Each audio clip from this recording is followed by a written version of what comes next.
हर हर महादेव। जय श्री शंकर। भगवान भोलेनाथ आप सभी की मनोकामना पूर्ण करें। आइए सुनते हैं बुधवार व्रत कथा। समतापुर नगर में मधुसूदन नामक एक व्यक्ति रहता था। वह व्यक्ति बहुत ही ज़्यादा धनवान था।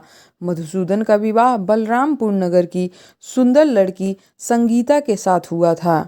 एक बार मधुसूदन अपनी पत्नी को लेने बुधवार के दिन बलरामपुर यानी अपने ससुराल को गया हुआ था। मधुसूदन ने पत्नी के माता पिता से संगीता को विदा कराने के लिए कहा। तब उसके सास ससुर बोले, बेटा आज बुधवार है, बुधवार को किसी भी शुभ कार्य के लिए यात्रा नहीं किया करते हैं। लेकिन वह मधुसूदन नहीं माना। उसने ऐसी शुभ अशुभ की बातों को न मानने की बात अपने सास ससुर से कही। दोनों ने बैलगाड़ी से यात्रा प्रारंभ की।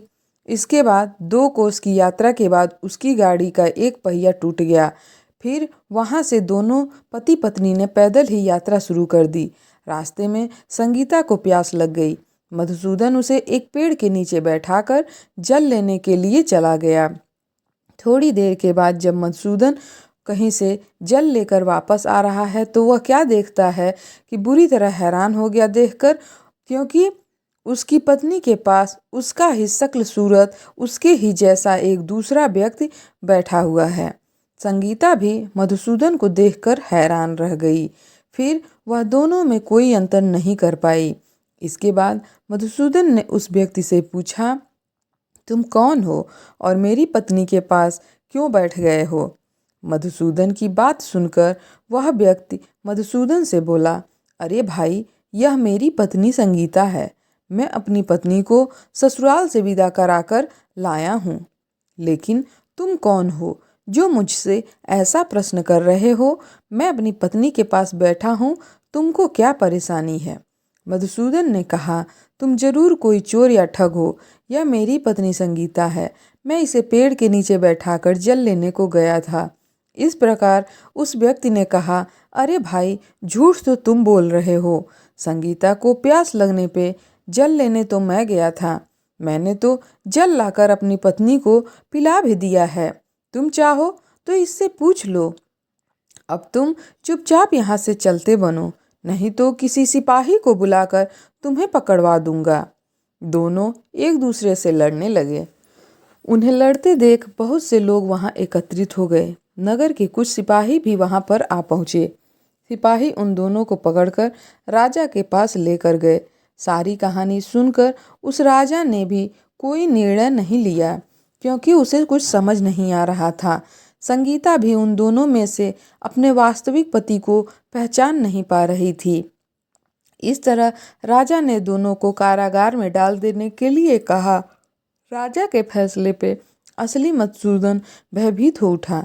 तभी आकाशवाणी हुई, मधुसूदन, तूने संगीता के माता पिता की बात नहीं मानी और इसको बुधवार के दिन अपनी ससुराल से प्रस्थान किया। यह सब भगवान बुद्धदेव के प्रकोप से हो रहा है।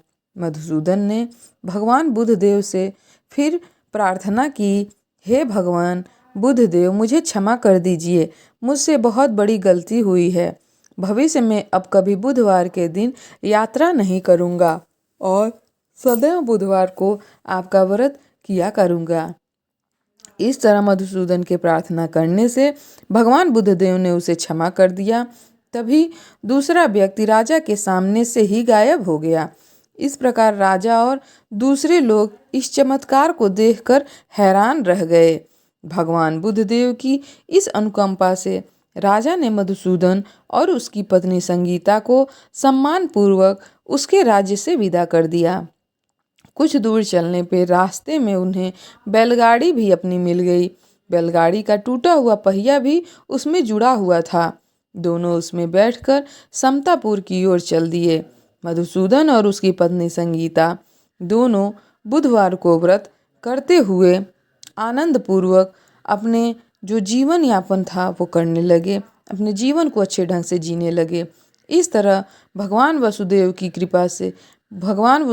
कृपा से उनके यहाँ खुशियाँ बरसने लगी। इस तरह जो स्त्री पुरुष विधिवत बुधवार व्रत करके व्रत कथा सुनते अथवा पढ़ते हैं, भगवान बुद्धदेव उनके सभी कष्टों को दूर कर देते हैं जय भगवान बुद्धदेव। भगवान बुद्धदेव आपकी सभी मनोकामना पूर्ण करें। वीडियो पसंद आए तो लाइक शेयर करिएगा। कमेंट में जय बुद्धदेव लिखना ना भूलिएगा।